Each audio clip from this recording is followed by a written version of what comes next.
recebeu nesse horário, ouvindo a palavra de Deus, palavra que foi e sempre será proclamada neste tempo.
Leitura da profecia de Ezequiel.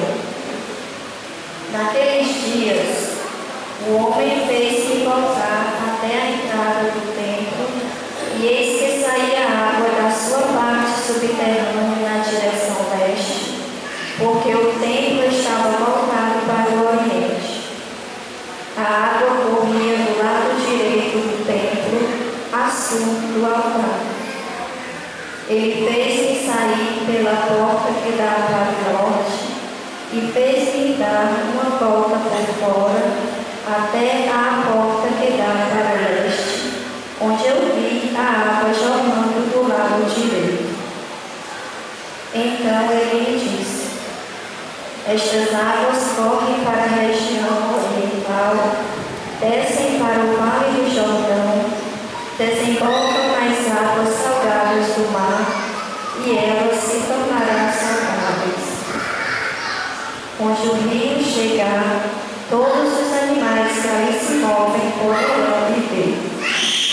Haverá peixes em quantidade, pois ali desembocam as águas que trazem saúde.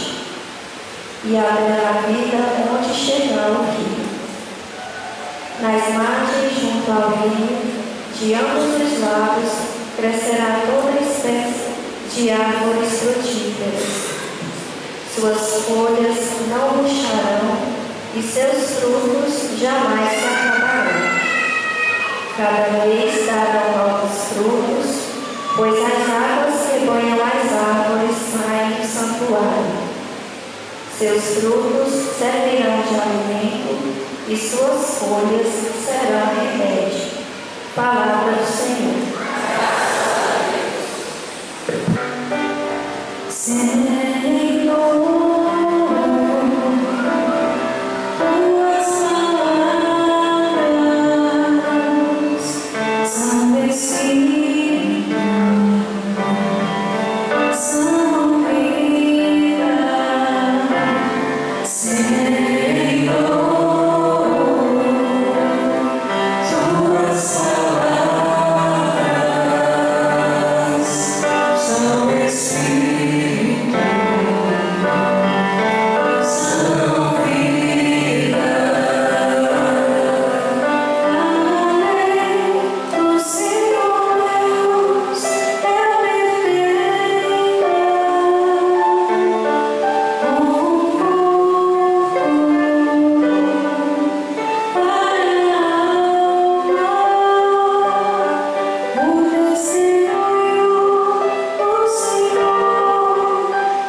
Leitura da primeira carta de São Paulo aos Coríntios. Irmãos, vós sois construção de Deus. Segundo a graça que Deus me deu, eu coloquei como experiente mestre de obra o alicerce, sobre o qual outros se põem a construir. Mas cada qual veja bem como está construindo. De fato, ninguém pode colocar outro alicerce, diferente do que está aí já colocado, Jesus Cristo. Acaso não sabeis que sois santuários de Deus e que o Espírito de Deus mora em vós? Se alguém destruir o santuário de Deus, Deus o destruirá, pois o santuário de Deus é santo, e vós sois esse santuário. Palavra do Senhor.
Fez então um chicote de cordas e expulsou todos do templo, junto com as ovelhas e os bois, espalhou as moedas e derrubou as mesas dos cambistas, e disse aos que vendiam pombas: tirai isto daqui, não façais da casa de meu pai uma casa de comércio. Seus discípulos lembraram-se mais tarde que a Escritura diz: o zelo por tua casa me consumirá. Então os judeus perguntaram a Jesus: que sinal nos mostras para agir assim? Ele respondeu: destruí este templo e em 3 dias o levantarei. Os judeus disseram: 46 anos foram precisos para a construção deste santuário, e tu levantarás em 3 dias. Mas Jesus estava falando do tempo do seu povo.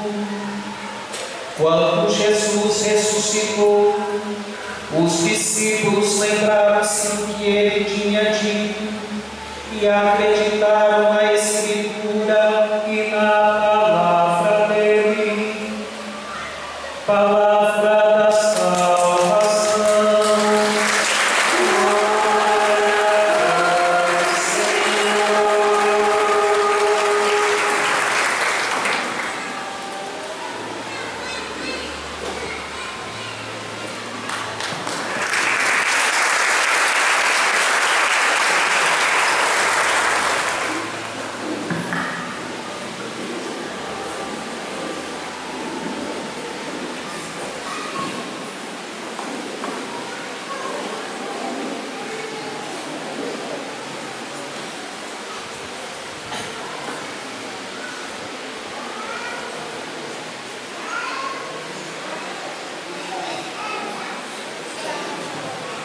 Reverendíssimo Padre João Paulo,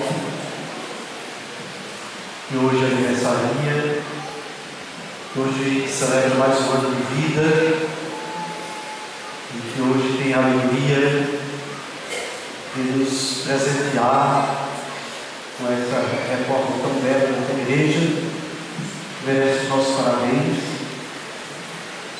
Reverendíssimo Padre Ailton, Início pároco da paróquia de São Paulo Apóstolo, e aqui esse pároco se torna presente, vem somar conosco e participar desta homilia. Reverendo Padre Paulo, Reverendo Diácono Edson, da Diocese de Crato, Itapipoca, que também vieram participar conosco dessa festa.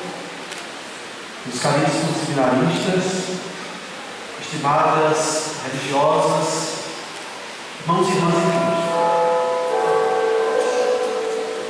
Como é bela a igreja. Como é bela a igreja. Como é belo tudo que a igreja faz. Como é boa a igreja. Como é bom tudo que a igreja realiza. Como é bom ser igreja. Como é maravilhoso sentir-se igreja, povo de Deus. Amados irmãos, amadas irmãs, houve época em que a igreja, o templo, deveria ser o edifício mais alto da localidade. Ainda hoje, na cidade de Roma, a capital da Itália, é proibido construir um edifício que seja mais alto que a Basílica de São Pedro. A igreja deveria ser o edifício mais alto. E quando as pessoas avistavam a igreja, aqui no Brasil, tinha um provérbio, os versos: Deus te salve, casa santa, onde Deus fez a morada, onde mora o cálice bem e a hóstia consagrada. A igreja era o sinal visível da presença do Deus invisível. A igreja é a morada de Deus e a casa de todos nós. A primeira leitura que nós ouvimos dessa solene liturgia, o profeta Ezequiel nos fala sobre a importância do templo. Disse ele ter tido uma visão. Um anjo o convidou e disse: vem comigo. E mostrou-me que do lado direito do templo havia uma fonte. Do lado direito do templo havia uma fonte.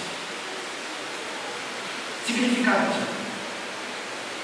Nas igrejas mais antigas, como essa igreja matriz tão antiga, a pia batismal é sempre colocada do lado direito do templo e na entrada do templo, porque é através do batismo que se entra na igreja. o anjo chamou o profeta para caminhar com ele. Caminhou 500 metros. Com 500 metros, a água que brotava do templo chegava aos tornozelos. O anjo caminhou com ele mais 500 metros, já era um riacho. A água chegava aos joelhos.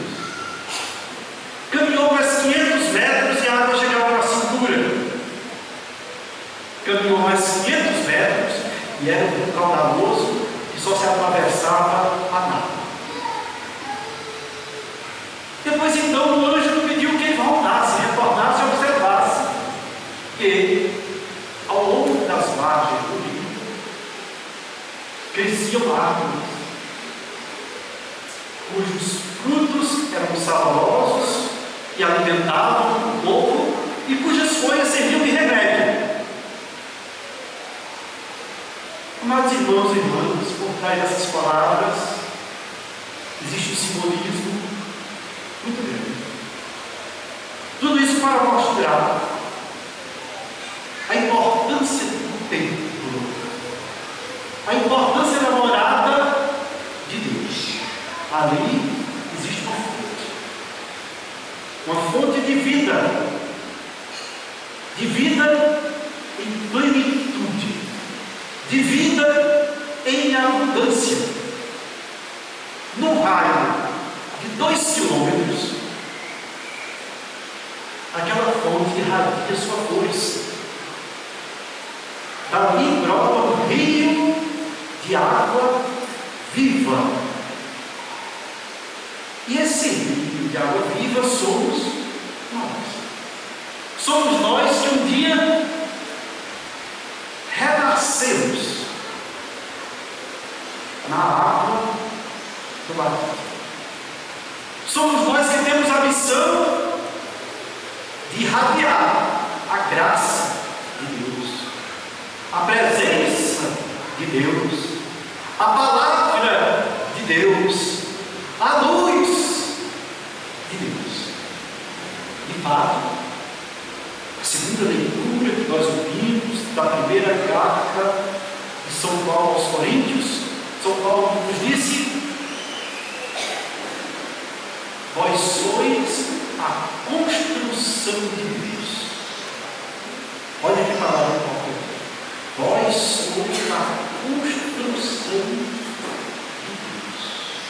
Nós nunca podemos deixar de parar, de pensar sobre essas palavras. Que nós somos a construção. E uma construção é algo que não para. É algo que sempre continua. Essa igreja tão antiga, e de repente o padre João Paulo descobriu que ela precisava ainda entrar em construção, que ela ainda tinha algo a ser construído.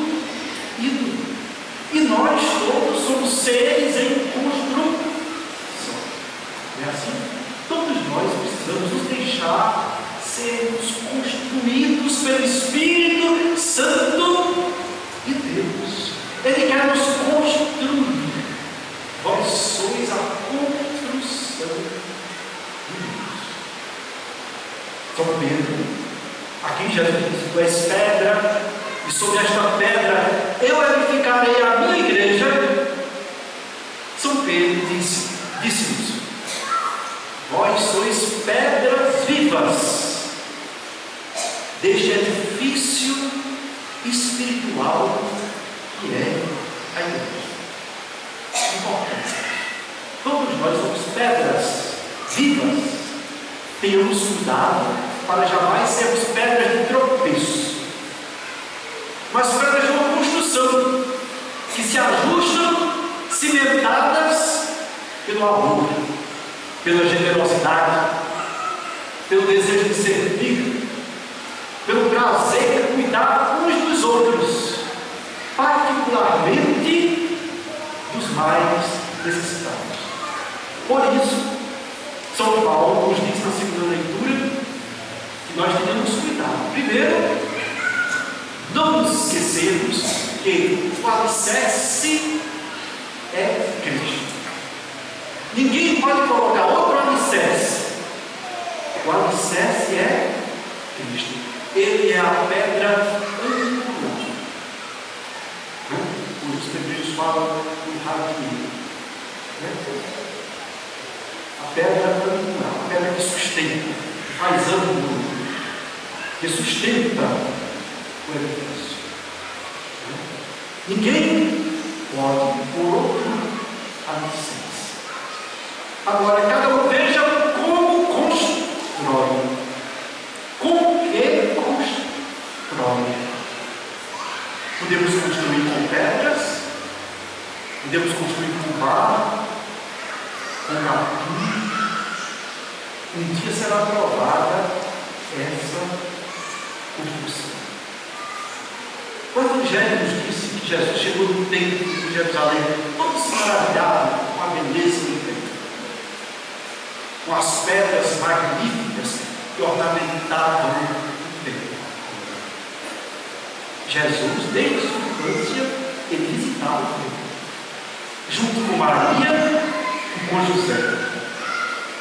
Ele visitava o templo. Ele adorava a Deus. Mas de repente Jesus encontrou algo desordenado no templo. No templo de Jerusalém se oferecia sacrifícios a Deus. Se ofereciam bois, novilhos, cordeiros. Os pobres ofereciam pombas. E as pessoas que vinham de longe para oferecer o sacrifício, evidentemente não ia trazer um boi de longe, não sei quantas léguas, compravam no templo, que não podiam entrar no templo, porque eram moedas profanas, moedas que traziam a esfinge, a imagem do imperador. Tinha que se comprar as oferendas do templo com as moedas do templo. Por isso havia os cambistas. Quem eram os cambistas? Aqueles que faziam o câmbio, aqueles que trocavam as moedas. Mas vocês imaginam ao redor do templo aquela feira de boi, de ovelha, de cabrito, de pomba, e aquele comércio. E muitas daquelas pessoas, poucas estavam pensando em Deus, estavam pensando no seu comércio. E Jesus ficou irritado. E ele derrubou as mesas dos cambistas e misturou as moedas e fez um chicote de cordas. A gente não pode imaginar Jesus assim, né? Às vezes o seu bispo, o seu ferramenta. Mas Jesus também foi, não é assim? Não façais da casa do meu pai um comércio. E ele foi questionado: com que autoridade você fala isso? E ele disse assim: destrua esse templo, e em 3 dias eu reconstruirei. Ora, mas 40 anos foram necessários para construir esse templo, mas construíram em 3 dias. E a Sagrada Escritura nos disse que Jesus estava falando do seu corpo. Do seu corpo. Vós sois o templo onde habita Deus. Se alguém destruir o templo de Deus, Deus o destruirá. Aí tem mais uma lição que nós aprendemos hoje. O respeito que nós temos e devemos ter para com a casa de Deus, nós devemos ter também para com a pessoa humana. Seja quem for, ela é templo de Deus. Ela foi ungida por Deus. É curioso, porque na Sagrada Escritura tem um episódio: 2 reis inimigos, o rei Saul e o rei Davi. E o rei Davi sucedeu o rei Saul. Porque o rei Davi, porque o rei Saul foi indigno do rei, foi destituído do cargo. E o rei Saul ficou com raiva de Davi e queria matar Davi e convocou o seu exército, uma legião, e saiu em busca de Davi, mas adormeceu no mar do Davi. Davi, com o companheiro seu, chegou pertinho de Saul e encontrou Saul dormindo. A sua cabeceira estava fincada a sua lança. E o companheiro de Davi disse assim: olha, Deus entregou o seu inimigo nas tuas mãos. Você poderá matá-lo com um só golpe. Davi puxou a espada, cortou um pedaço do manto de Saul e afastou-se.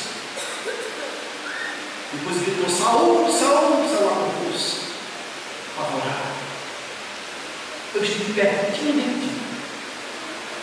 Eu tive a oportunidade de tirar-te a vida. Sabe por que eu não fiz? Porque tu és um ungido do Senhor. E eu não tenho direito de tirar a vida de um ungido do Senhor. Que lição! Se nós pensássemos assim, se a humanidade pensasse assim, se a sociedade violenta, olha aí, pode dizer com propriedade, pensasse assim, ele está enfrentando a história caixada. As pessoas não têm respeito para com a dignidade da vida humana. Esquecem que aquelas pessoas são filhas de Deus, são templos vivos de Deus, são moradas de Deus. Não é assim? São ungidas por Deus. Nós, que um dia fomos batizados, lavados, purificados nas águas do batismo que correm do lado direito do templo, nós que um dia fomos ungidos nessa igreja que hoje será ungida, nós precisamos transmitir para o mundo esse evangelho, essa boa notícia, que as pessoas humanas, que todos nós somos filhos e filhas de Deus, e que Deus não apenas está no meio de nós, o Senhor esteja convosco. Como é que a gente responde? Ele está no meio. Ele não apenas está no meio de nós, mas Ele quis estar dentro de nós. E Ele se torna presente e vive dentro de nós quando nós comungamos desta ceia, deste altar, do pão e do vinho, que é consagrado neste altar, que representa Cristo. Quando a gente entra na igreja, a gente faz reverência ao altar.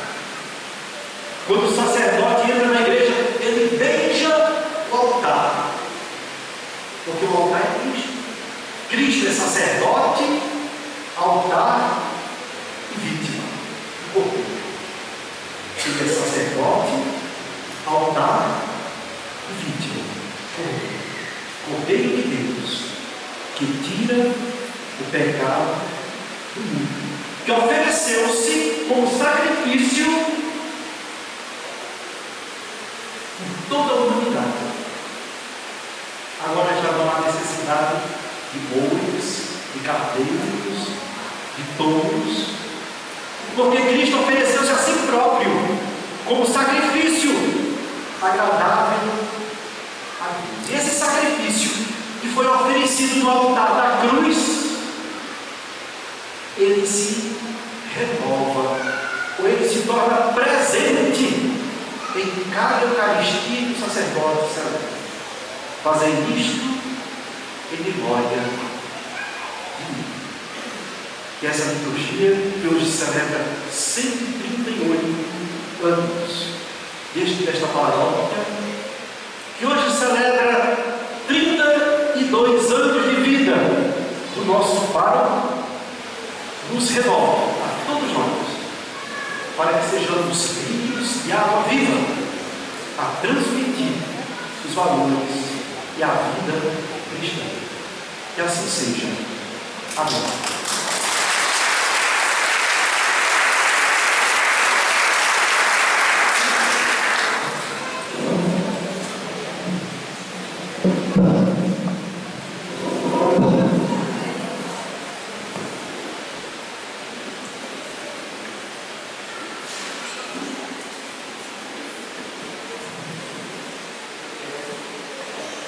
De pé, irmãs, professemos a vossa fé, rezando juntos, crendo em Deus Pai.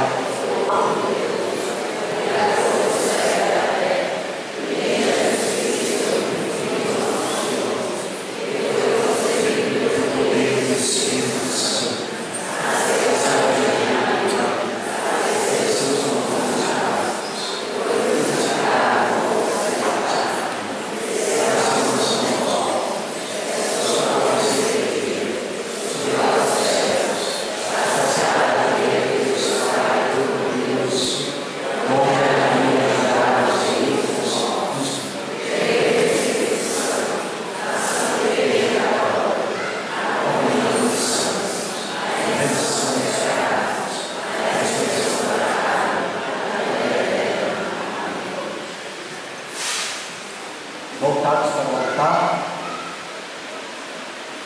nós vamos suplicar a intercessão dos santos.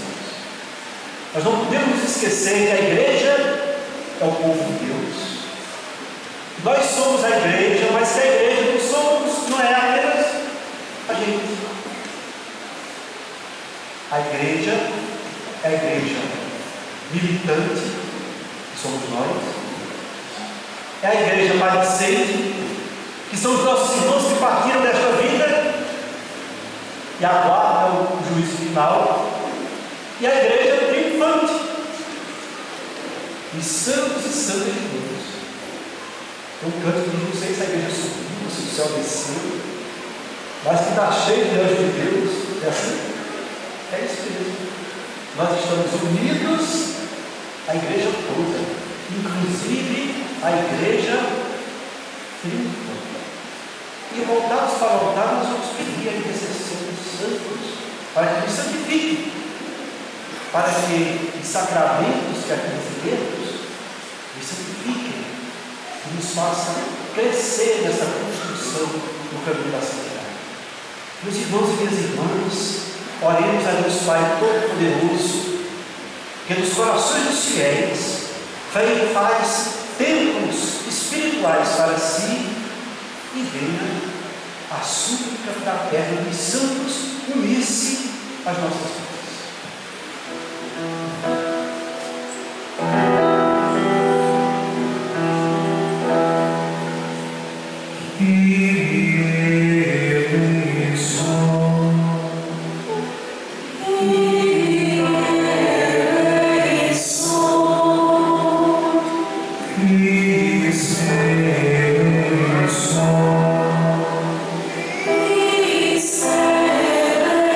Soul.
amados irmãos e irmãs, o altar nos une a Cristo. Na mesa do altar, nós nos tornamos um em Cristo. Quem come a minha carne e bebe o meu sangue permanece em mim e eu nele. E eu ressuscitarei no último dia, disse Jesus. Os cristãos, desde os primórdios, tinham consciência de que a eternidade, a salvação, consiste em unir-se a Cristo. Muitos admiravam o testemunho dos mártires que davam a vida por Cristo, que morriam unidos a Cristo, e por isso começaram a venerar desde cedo as relíquias dos mártires. Quando se ia celebrar a Eucaristia, no altar se colocava a relíquia do mártir, para celebrar sobre aqueles que estiveram unidos a Cristo na vida e na morte. Depois passaram a venerar as relíquias dos outros santos, que não foram mártires, mas que são testemunhos da santidade. A paróquia da Meruoca teve a alegria desse ano de receber a imagem de São João Paulo II. Os jovens trouxeram essa imagem para este ano celebrar a jornada do Dia Nacional da Juventude. O Dia Nacional da Juventude. O Paro, coincidentemente, se chama João Paulo e está aniversariando hoje. E nós então trouxemos, presenteamos a paróquia com a relíquia de São João Paulo II. Uma parte da veste talar, da batina de São João Paulo II. E nesse momento será inserida no altar, para que nós possamos celebrar a Eucaristia sob o testemunho de São João Paulo II. Vamos acompanhar esse vídeo, podem ser.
deseja consagrar-nos para sempre esta casa de oração, onde nos honra com amor, instrui-se pela palavra e se alimenta com os sacramentos. Este edifício faz vislumbrar o mistério da Igreja, que Cristo santificou com seu sangue, para apresentar a si mesmo qual esposa gloriosa, virgem deslumbrante pela integridade da fé, mãe fecunda pela virtude do Espírito, Igreja Santa, vinha eleita do Senhor, cujos ramos cobrem o mundo inteiro, e seus sarmentos, sustentados pelo meio, ela nos leva até o reino dos céus. Igreja feliz, tabernáculo de Deus com o ser humano, templo santo que se constrói com pedras vivas, firmes sobre fundamentos apóstolos, com Cristo Jesus, sua grande pedra angular. Igreja sublime, cidade construída no cimo do monte, visível a todos radiosa, onde refúgio perene a lâmpada do Cordeiro, e delicioso ressoa o cântico dos eleitos. Suplicantes, pois, nós vos rogamos, Senhor, dignai-vos inundar esta igreja e este altar com a santidade celeste, que sejam sempre lugar santo e mesa perenemente preparada para o sacrifício de Cristo. Aqui, onde as ondas da graça divina sepultam os delitos, para que vossos filhos e filhas, ó Pai, mortos para o pecado, renasçam para a vida eterna. Aqui, ao redor da mesa do altar, celebrem os nossos fiéis o memorial da Páscoa, e se alimentem do banquete da palavra e do corpo de Cristo. Aqui, como jubilosa oração de louvor, ressoe a voz do gênero humano, unida aos coros dos anjos, e suba até vós a prece incessante pela salvação do mundo. Aqui, Senhor, os pobres encontrem misericórdia, os oprimidos alcancem a verdadeira liberdade, e todos sintam a dignidade de ser vossos filhos e filhas, até que, exultantes, Senhor Jesus Cristo, vosso Filho, até que exultantes cheguem a Jerusalém celeste, por vosso Senhor Jesus Cristo, vosso Filho, na unidade do Espírito Santo.